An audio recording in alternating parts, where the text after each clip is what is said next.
cultura diferente de la cultura que se expresa en la Biblia, de repente no nos hace conectarnos con el texto, porque la forma de expresarse en el texto bíblico culturalmente está distante de lo que nosotros practicamos.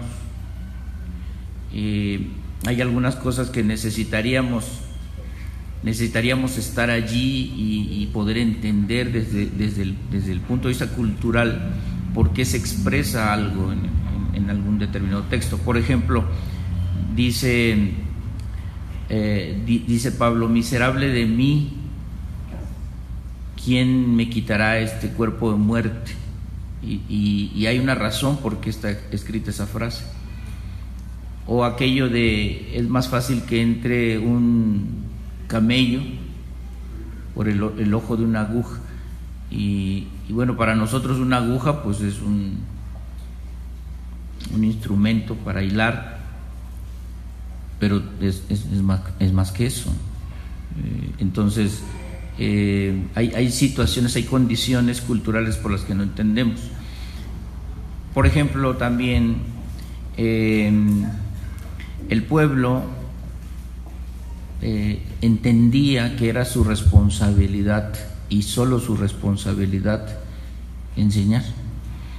Los padres no huían a esa responsabilidad. Los padres, como un principio de ley, un principio obligatorio, ellos enseñaban la ley a sus hijos. Con el paso de los años, la educación en el pueblo de Israel se volvió un tema crucial, ya no solo de la enseñanza de la ley, sino la enseñanza en general, de tal suerte que el maestro, o aquel que se dijera ser maestro, tenía un rango altísimo, una exigencia altísima respecto a su conocimiento, pero también respecto a su vida. La educación en todos los pueblos es básica, es elemental. En el caso de la enseñanza bíblica, para nosotros necesitamos retomar el concepto de educación en casa. Necesitamos retomarlo, urge que lo retomemos. La educación no informal, sino la educación formal, la enseñanza formal. Esa enseñanza donde puedo tener un tiempo con mi familia, abrir la escritura y a través de ella poder enseñar los principios y por supuesto practicarlos. Necesitamos mayor compromiso en casa, necesitamos mucho mayor compromiso. Jesús, una de las facetas de Jesús es la enseñanza. Se le conoce como rabí, y ese era un título, además de la honorabilidad que eso implicaba, era un reconocimiento público a su figura, a su capacidad de enseñar. Una de las facetas más contundentes de él es la enseñanza, incluso más que los milagros. La enseñanza se nota en todo el texto bíblico referente desde el pueblo de Israel y pasando por el mismo Jesús. ¿Y qué decir de la iglesia? En todo el Nuevo Testamento vamos a encontrar ya a la iglesia dando un énfasis tremendo a la enseñanza. Si tuviéramos que escoger, ¿se acuerda que decíamos alguna vez esto? Si tuviéramos que escoger entre tener un culto y tener una enseñanza dominical, a ciegas tendríamos que escoger la enseñanza, porque esa es la parte fundamental. Pero necesitamos verlo, entenderlo, aceptarlo, comprometernos con ello desde casa. Vean a Jesús, por favor, en el capítulo 5, una de las enseñanzas, toda una enciclopedia que los editores nos las pusieron en 3 capítulos. Toda una enciclopedia acerca de la enseñanza. La enseñanza que está en el texto ya de sí es maravillosa. Pero permítame hacer referencia a esto acerca de la enseñanza de Jesús para ver las características, cómo es la enseñanza de Jesús. En estos 3 capítulos podemos encontrar algunas cosas. Una de ellas es que la enseñanza de Jesús contradice el pensamiento lógico. La enseñanza de Jesús contradice el pensamiento lógico. Este que es llamado comúnmente el Sermón del Monte establece algunos principios del reino que van más allá del sentido lógico. ¿Cómo es posible que son bienaventurados, muy bendecidos, los pobres en espíritu? O los mansos, los que lloran, los que tienen hambre y sed de justicia, los misericordiosos, los de limpio corazón, los pacificadores, los que padecen persecución, los insultados, los difamados. ¿Bajo qué conceptos el Señor Jesús establece que esas personas son bienaventuradas? Bien lo dijo el Señor cuando estaba a punto de ir a la cruz, diciendo que su reino no era de este mundo. Los principios del reino rompen toda lógica humana. O sea que si soy perseguido por causa de su palabra, entonces obtengo una bendición, soy bendecido por ello. Digo, porque yo quisiera evitar la persecución y quisiera evitar la difamación, quisiera evitar todo eso. Pero el texto dice que si soy insultado por causa del evangelio, soy bendecido. Suena ilógico. Pero la enseñanza de Jesús contradice ese pensamiento lógico, porque el que quiera hallar la vida, la perderá.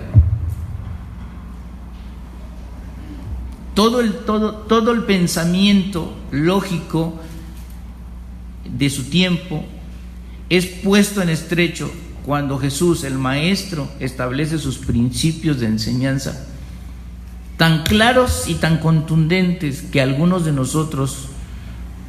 con algunos de nosotros y de nuestro propio pensamiento no embonaría si no entendiéramos y aceptáramos la Escritura. Porque si tu ojo derecho te es ocasión de caer, y si tu mano te es ocasión de caer, la enseñanza de Jesús contradice el pensamiento lógico. En segundo lugar, la enseñanza de Jesús promueve el radicalismo. Mr. Platt no es el fundador del radicalismo, fue Jesús. Jesús es un hombre radical, Jesús es un hombre de raíz, de profundidad, y su enseñanza es así. Capítulo 5, versículo 13: ustedes son la sal de la tierra, pero si la sal se desvanece, ¿con qué será salada? Y dice, no sirve más para nada. Es un radicalismo. ¿Sirves o no sirves?, nos dice Jesús. La enseñanza de Jesús es tan radical sin llegar a ser fanática, tan profunda, sin olvidar el razonamiento. La enseñanza de Jesús, Él como Maestro, propone y promueve una serie de decisiones radicales en la vida de la gente. Tan radical y a la vez tan honesta que puede decirle a la gente: den al César lo que es del César y a Dios lo que es de Dios. Tan radical sin caer en el liberalismo de promover una sedición del pueblo judío hacia el pueblo romano, respetando las autoridades, aunque no esté de acuerdo con ellas, pero radical en su enseñanza.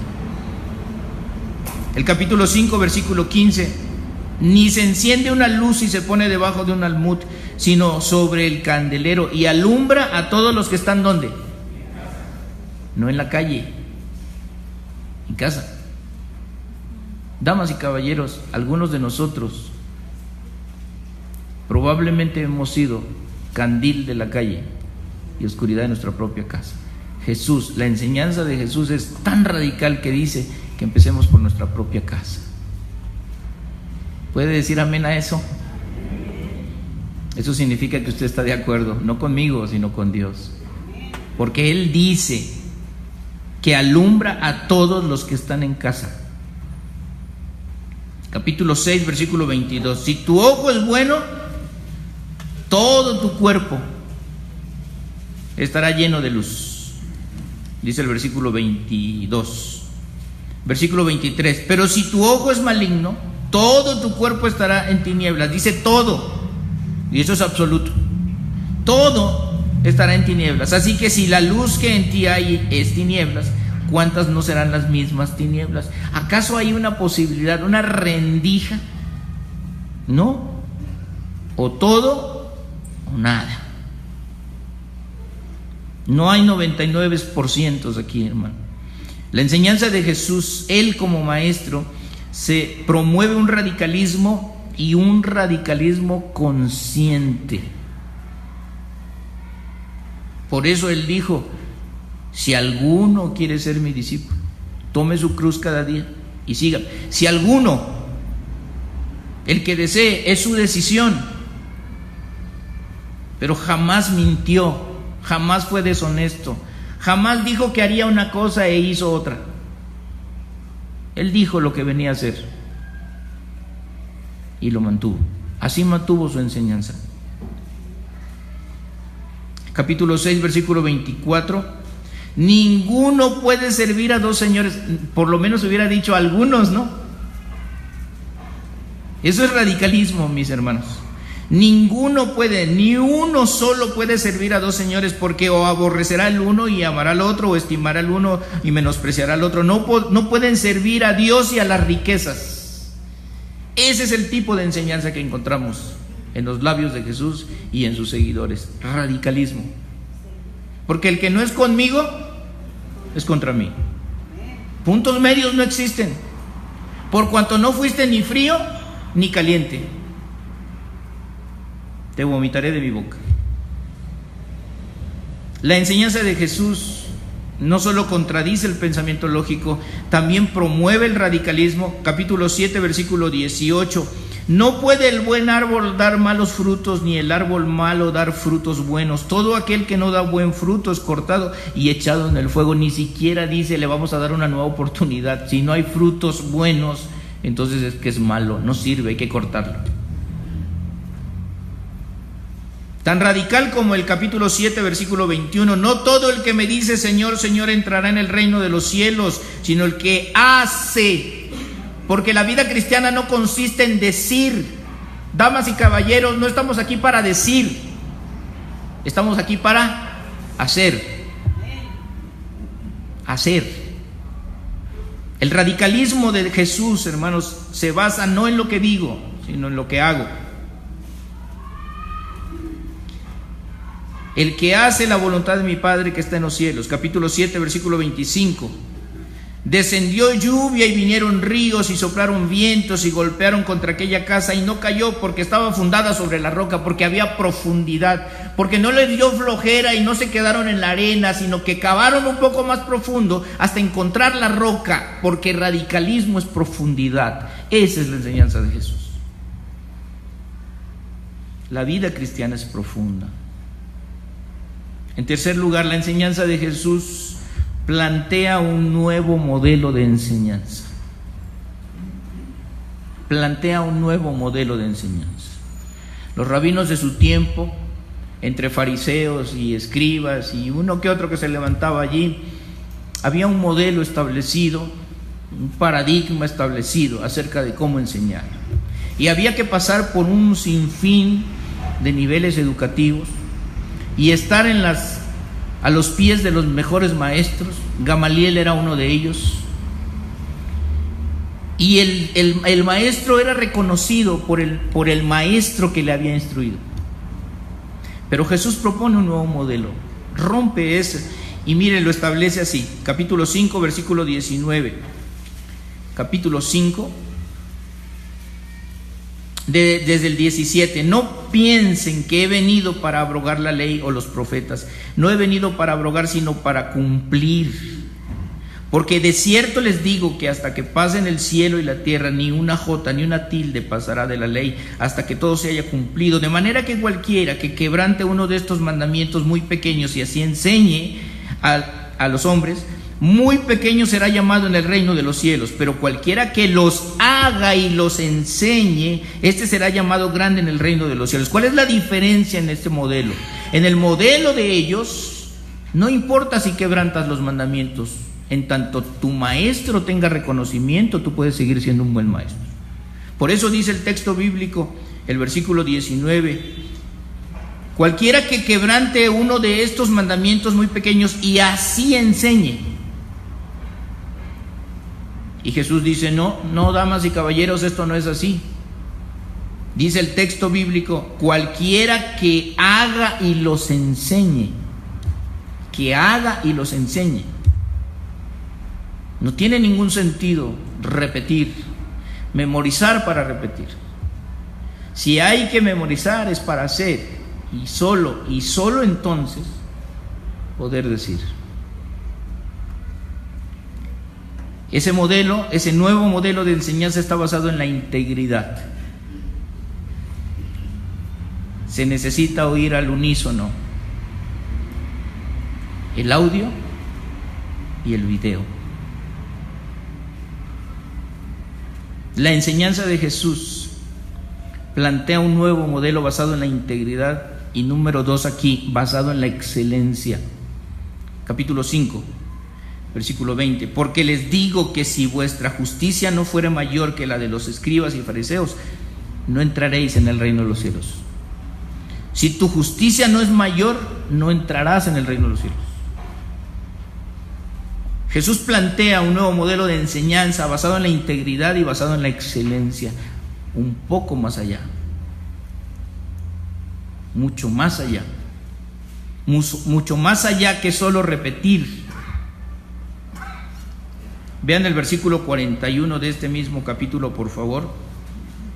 Y cualquiera que te obligue a llevar carga por 1 milla, ¿qué dice? 2, un poco más.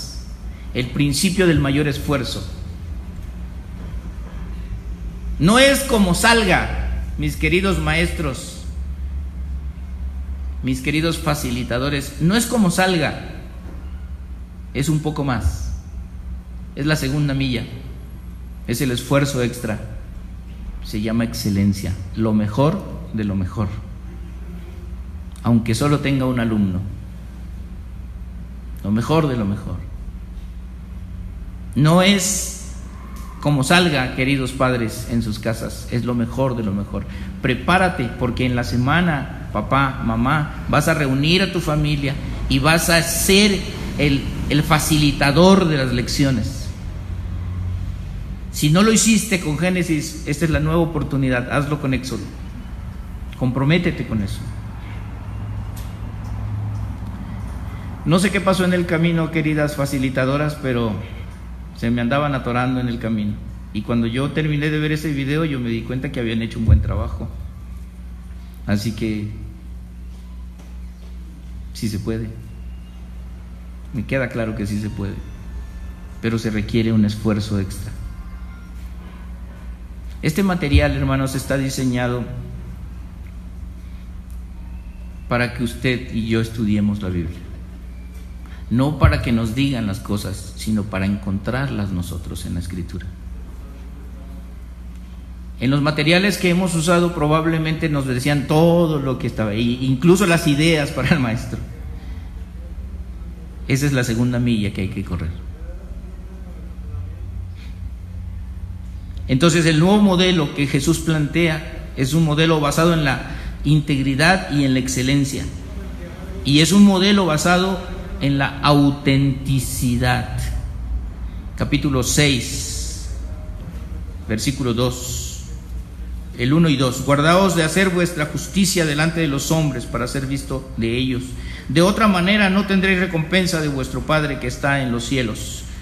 Cuando pues des limosna, no hagan tocar trompeta delante de ti como hacen los hipócritas en las sinagogas y en las calles para ser alabados por los hombres. De cierto les digo que ya tienen su recompensa. ¿Cuál es la recompensa? El aplauso, el reconocimiento. ¿Eso quieres? Eso tienes, dice el Señor. No tienes que tocar trompeta.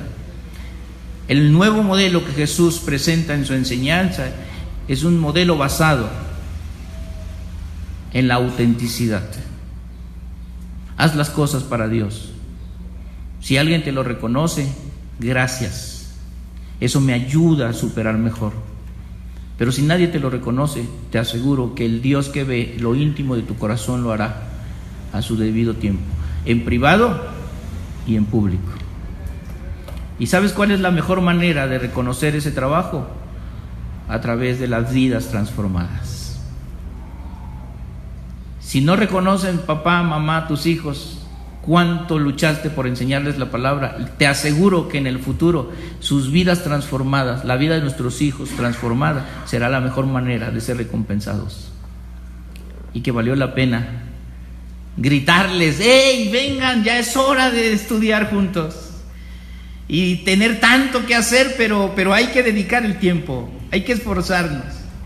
Te aseguro que será recompensado en público, en privado y en público. Aunque no tengas un título de maestro.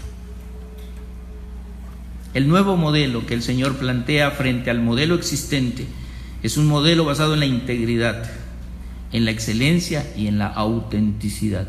A mí no me importa si mi profesor en la escuela es un borracho o un adicto. Yo lo único que quiero es que me enseñe cuánto es 2 por 2, 2 por 3, 2 por 6, y que me enseñes a hacer esa cosa que le llaman raíz, que yo no sé quién la puso cuadrada. A mí no me interesa cómo es su vida personal, a mí me interesa su conocimiento. Ese es el modelo existente. Pero el modelo que Dios propone es un modelo de integridad, de autenticidad y de excelencia. Ese es el modelo para nosotros. Amén. Número 4. La enseñanza de Jesús conecta la teología con la vida diaria. Porque, perdónenme ustedes la expresión, pero a mí qué me importa que un cuate que era guapísimo según la Biblia y que era un romántico se enfrentara a un gigante de casi 3 metros. A mí que me interesa una historia que pudiera ser incluso hasta mitológica. A mí que me interesa que un individuo llamado David se haya acostado con otra mujer. A mí que me interesa que Dios lo perdonó y lo restauró. A mí que me interesa que un hombre que dicen que fue tragado por un pez muy grande. A mí que me interesa eso. Si no tiene nada que ver conmigo, si yo no puedo aplicar esas cosas a mi vida, ¿qué sentido tiene?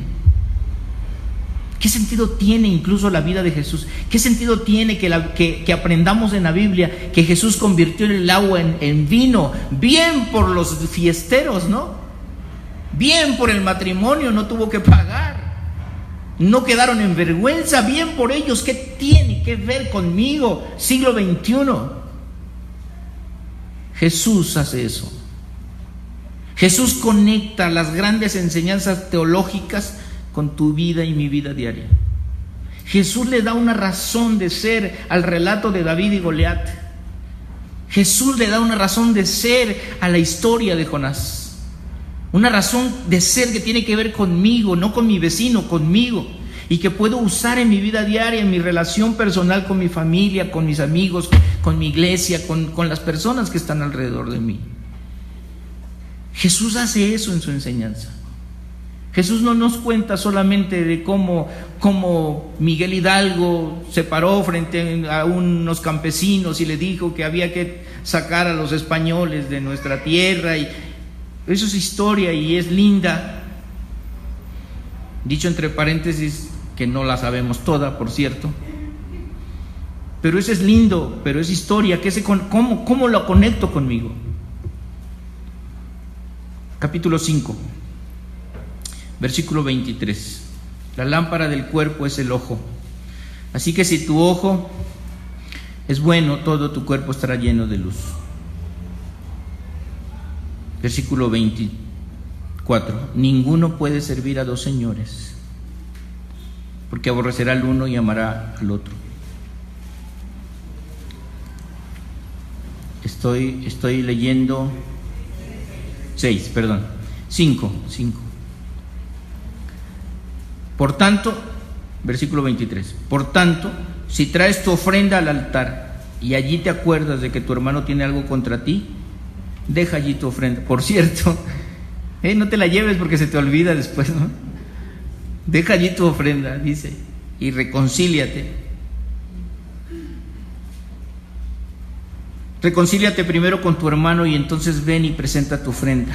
Porque ponte de acuerdo con tu adversario, entre tanto que estás con él en el camino, no sea que el adversario te entregue al juez y el juez al alguacil y seas echado de la cárcel. De cierto te digo que no saldrás de allá hasta que pagues el último cuadrante. La ofrenda es una enseñanza teológica. Y Jesús dice: se acabó, señores, a mí no me interesa una ofrenda antes que tu corazón. Me interesa tu ofrenda, pero lo primero que necesito es tu corazón. Capítulo 5, versículo 37. Pero sea vuestro hablar sí, sí, no, no, porque lo que es más de esto, de mal procede. ¿En qué contexto está eso? En los juramentos. Jesús conecta los aspectos básicos de los mandamientos y los conecta con una vida diaria tan sencillo y tan práctico como diciendo: si dice sí, damas y caballeros, si digo sí, es sí. Si digo no, es no. O dicho de otra manera, cumple lo que dices. Lo que dices que harás, hazlo. Y si por alguna razón no es posible, entonces explica por qué no se pudo hacer. Si dices que es a las 10, a las 10 estaré allí.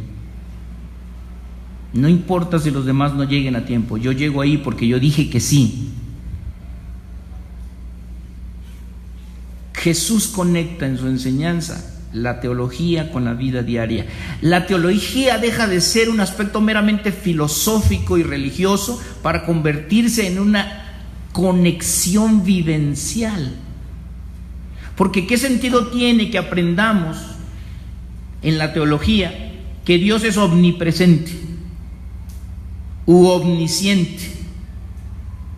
¿Qué sentido tiene que ver conmigo? ¿Qué tiene que ver conmigo, con mi andar, con mi vida, con mis pensamientos?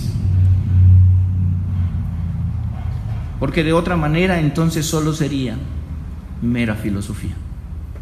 Y aún la filosofía, damas y caballeros, tiene conexión con la vida del ser humano. Mucho más la teología. Jesús hace eso. Capítulo 6, versículo 25. No se afanen por su vida, qué han de comer o qué han de beber, ni por su cuerpo, qué han de vestir. ¿No es la vida más que el alimento y el cuerpo más que el vestido? Jesús dice: confíen. Dios, el creador del universo, como vimos en Génesis, se ocupa de ti. Y el texto nos enseña, ¿se acuerda? Que Él incluso sabe los cabellos. Bueno, con algunos es problema, ¿verdad? Con otros no es mucho problema. Pero Dios sabe los cabellos, el número de cabellos que tienes en tu cabeza. Es increíble. El Dios del universo, el Dios creador, expuesto en una teología, se encarga de ti y de mí. Se ocupa de ti y de mí. Jesús hace que se conecte, porque el pueblo solo veía a un Jehová como el Altísimo, el Jehová, Dios de los ejércitos, el Creador. Dicho de otra manera, el pueblo solo veía a Dios allá, ocupado desde arriba. Y Jesús encarnado, Dios encarnado en Jesús dice: aquí está presente y se ocupa de ti y de mí. El Dios soberano, el Dios de todo el universo, se ocupa de ti y de mí. Como se ocupó de aquel hombre, ¿se acuerdan? Que se deprimió tanto que quería morirse. Y Dios tuvo que usar unas aves para llevarles unos McDonald's o algo así. Pero aún así el hombre se encerró en su cueva y no quería salir. El Dios del universo estará tan desocupado, estará tan ocioso que, ay, amigo mío, te acabo de demostrar que yo soy Dios y ahora estás encerrado en una cueva. ¿Sabes qué? Muérete. El Dios del universo estará tan desocupado para atender a la tristeza de Elías, que acababa de retar a todo un ejército. El Dios del universo, el que responde con fuego, también responde con caricias. Amén. También sabe acariciar. Igual que sabe hablar fuerte, sabe acariciar. Jesús conecta esa teología con la vida diaria. Capítulo 7, versículo 3. ¿Y por qué miras la paja que está en el ojo de tu hermano y no echas de ver la viga que está en tu propio ojo? ¿Cuál teología es esa? Dios es juez. Dios es juez. Deja el juicio para Dios. Eso no te corresponde a ti. Empieza por ti mismo. Ponte en el espejo y mírate a ti mismo. Deja de mirar a tu hermano o a tu hermana, si hace, si no hace, si es verde, si es rojo, si es negro, si es flaco, si es güero, si es rico. Deja de mirar lo que los demás hacen, dice el Señor. Empieza a ver a la persona que está en el espejo. Jesús conecta su enseñanza, la teología, con la vida diaria. Capítulo 7, versículo 12. Así que todas las cosas que quieran que los hombres hagan con ustedes, así también hagan ustedes con ellos, porque esto es la ley y los profetas. ¿Qué está diciendo Jesús? Damas y caballeros, no solo son historias. No solo son historias. Se resume en que no en que hagas como ellos te hacen, sino que ellos van a hacer como tú les haces. La regla de oro no depende de lo que los demás hacen, sino de lo que yo hago.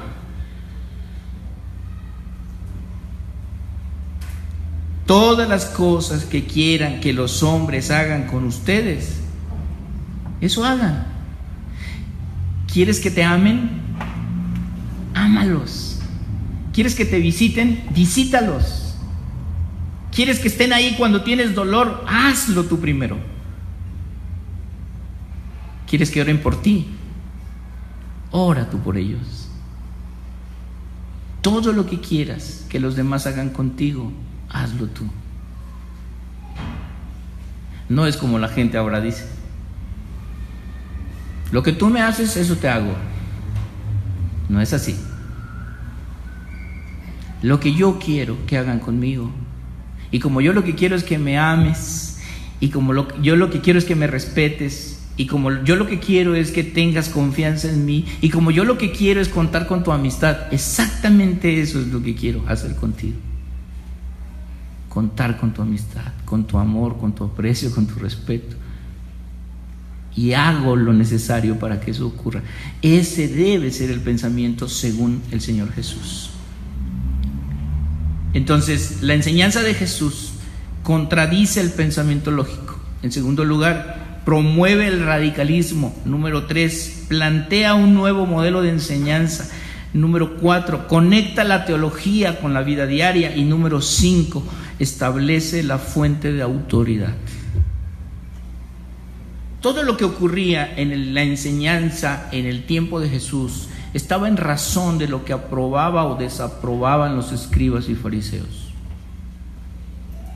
De tal manera que incluso ellos habían inventado sus propias leyes, y éstas se convirtieron en mucho más autoridad que incluso la propia Biblia, el propio Antiguo Testamento en este caso. Pero Jesús, hermanos, mueve todo esto y establece quién es la fuente de autoridad. Capítulo 5, por favor, versículo 21. Oíste que fue dicho a los antiguos: no matarás, y cualquiera que matare será culpable de juicio. Versículo 22. Pero yo les digo. Versículo 27. Oíste que fue dicho: no cometerás adulterio, pero yo les digo. Capítulo 5, versículo 31. También fue dicho: cualquiera que repudie a su mujer, dele carta de divorcio, pero yo les digo. Versículo 33.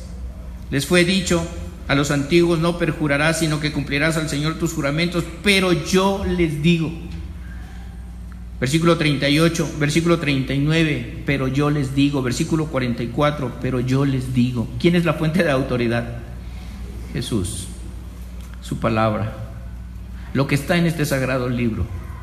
Él es la fuente de autoridad. Alguna vez llegué a uno de los grupos que tenemos en casas y a la persona que estaba guiando el estudio en ese momento, alguien de ellos le preguntó algo y la respuesta del hombre fue: yo opino, yo pienso, creo que fue la frase que usó, yo pienso que, y empezó a decir lo que pensaba. Cuando terminó de hablar le dije a él a solas: no quiero volver a escuchar lo que tú piensas, porque no te preguntamos acerca de tu trabajo. La persona te preguntó acerca de un asunto bíblico. No quiero volver a escuchar tu opinión, quiero escuchar lo que dice Dios, no me interesa tu opinión. Dios dice. No era así como se paraban los profetas ante el pueblo diciendo: Jehová dice así. No es la opinión del profeta, no es la opinión del pastor, es lo que dice Dios. Dios dice, se acabó, punto. ¿Es radicalismo? Sí, eso es lo que dice la Escritura. Pastor, ¿me puedo casar con fulano o sultano o sultana? Mengano, sí, pues tú te puedes casar mientras sea con el género adecuado, te puedes casar, por supuesto. Sí. Y luego, ¿por qué me preguntas? Es que es inconverso. Entonces no me lo preguntes a mí, pregúntaselo a Dios. ¿Qué dice Dios? ¿Que sí o que no? Bueno, te puedes casar porque se va a convertir. ¿Acaso dice eso Dios? Bueno, mira, si oras por él y ayunas, te aseguro que se va a convertir. Así me pasó a mí. Yo me casé y luego él se convirtió y ahora somos felices para siempre. Eso no dice Dios. Dios dice que no. Jóvenes, señoritas, Dios dice que no. ¿Sí escucharon? Digan un amén a eso. Más o menos, ¿no? Así dice Dios. No te puedes unir en yugo desigual.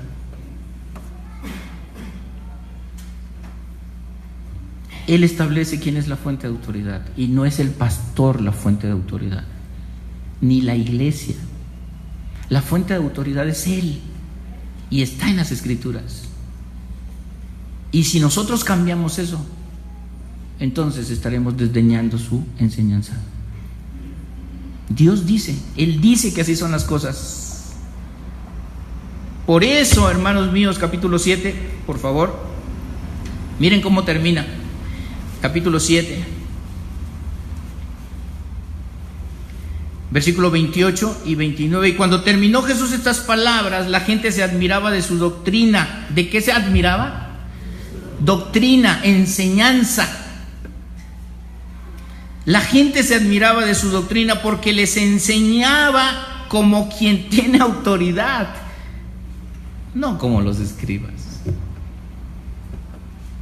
Los escribas tenían conocimiento, hermanos, sin duda alguna, mucho conocimiento. Algunos de nosotros tenemos mucho conocimiento y hasta nos envanece el conocimiento, pero eso no nos da autoridad. La autoridad está aquí, en las palabras de Él, no en mi conocimiento. Se admiraban de su doctrina porque les hablaba como quien tiene autoridad. Claro, porque era revelación divina. La autoridad de un mensaje no está basado en el buen orador que hay en el púlpito o en el gran conocimiento que tiene el que está en el púlpito en su momento, en turno.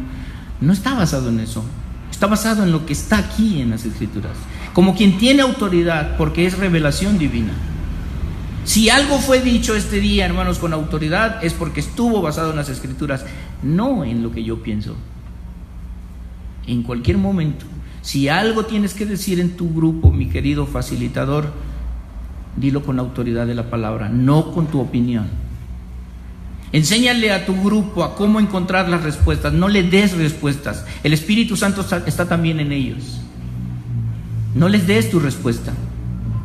Guíales a que encuentren las respuestas. Papás en casa, no les den las respuestas a sus hijos, guíenlas, guíen a sus hijos, a su familia, a encontrar las respuestas en las Escrituras. Y eso es más contundente. Si alguien no está de acuerdo, no estará en desacuerdo contigo, estará en desacuerdo con Dios. Y eso te libra. Hermanos, la enseñanza de Jesús como maestro, de verdad que nos deja pasmados en la forma en que lo hace. ¿Cuál título universitario tiene él? Ninguno. Su oficio es carpintero. No significa que no estudiaba, por supuesto que estudiaba, como todo buen judío estudiaba. Jesús como maestro establece su enseñanza a través de una vida que refleja lo que dice. Su vida refleja lo que dice. No me importa lo que dice si no se hace. Y si se hace, ¿qué si no lo dice? De todas maneras lo veo. Las personas que hacen, hermanos, ni siquiera tienen que decir algo. Las personas que hacen ni siquiera tienen que decir algo. Sus hechos hablan por sí mismos. Jesús es así. Y les dice a estos hombres: ¿por cuál de todas las cosas que hice me están juzgando? Por favor dígame, ¿por cuál de todas? ¿Por cuál de todas me van a juzgar? Jesús es capaz de pararse frente a la multitud y decirles, encararles y decirles: ¿dónde está el error? ¿En lo que digo o en lo que hago? ¿Dónde está el error? Jesús es el maestro de maestros, claro. Y a Él tenemos que imitar, a Él tenemos que seguir. ¿Difícil? Por supuesto que es difícil. Porque el estándar, el rango que tiene Él es altísimo. Bendito Dios por eso. Sus zapatos son tan grandes, o sus huaraches son tan grandes, que esa es mi meta, llenarlo. ¿No dice así Pablo? ¿No por eso estamos en este proceso de enseñanza? ¿No por eso tomamos la Escritura y decidimos empezar a estudiar desde Génesis, versículo por versículo, capítulo por capítulo? Porque tenemos que llegar a la estatura, a la plenitud ¿de quién? Nada más. No me quiero parecer a nadie más. Quiero parecerme a Él. ¿Los zapatos son grandes? Por supuesto. No me alcanzará esta vida para lograrlo. No te alcanzará esta vida para lograrlo. Pero cada día, tú y yo, basados en el texto de Dios, podemos caminar. Termino. Salmo 143, versículo 10. Juntos leamos, por favor. Ahí está en la pantalla. Enséñame a hacer tu voluntad, porque tú eres mi Dios. Tu buen espíritu me guíe a tierra de rectitud. Salmo 143, 10. De nuevo, por favor. Enséñame a hacer tu voluntad, porque tú eres mi Dios. Tu buen espíritu me guíe a tierra de rectitud. Enséñame a hacer tu voluntad. Hasta eso tenemos que pedirle a Él, que nos enseñe a hacer su voluntad. Quiero terminar ahora, quiero cerrar este tiempo maravilloso. Gracias, hermanos facilitadores. Gracias, papás, mamás, quienes hicieron el trabajo en casa, que es el más diríamos, el meollo de esto, de esta metodología.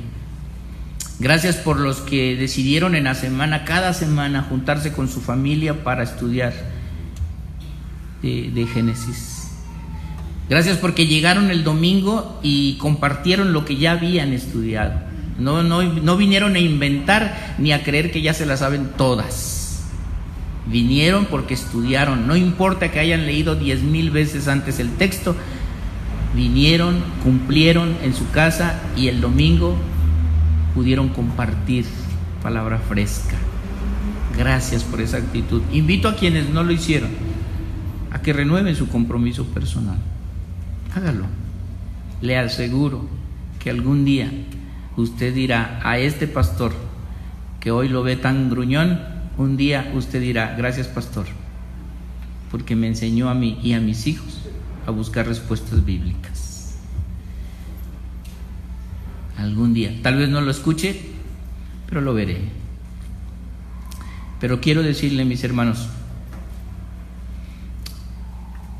finalmente Génesis, en un sentido no, escuche, en un sentido no educativo, en un sentido no de conocimiento, en un sentido práctico, ¿cómo influyó en tu vida personal, como papá, como mamá, como hijo, como esposo, como esposa, en tu vida individual? ¿Cómo influyó o qué influyó de Génesis? Algo que conectó tu vida y dijiste: esto debo hacerlo o debo cambiarlo. ¿Alguien quisiera compartir en 10 segundos eso? ¿No? Por favor, en 10 segundos y fuerte y alto.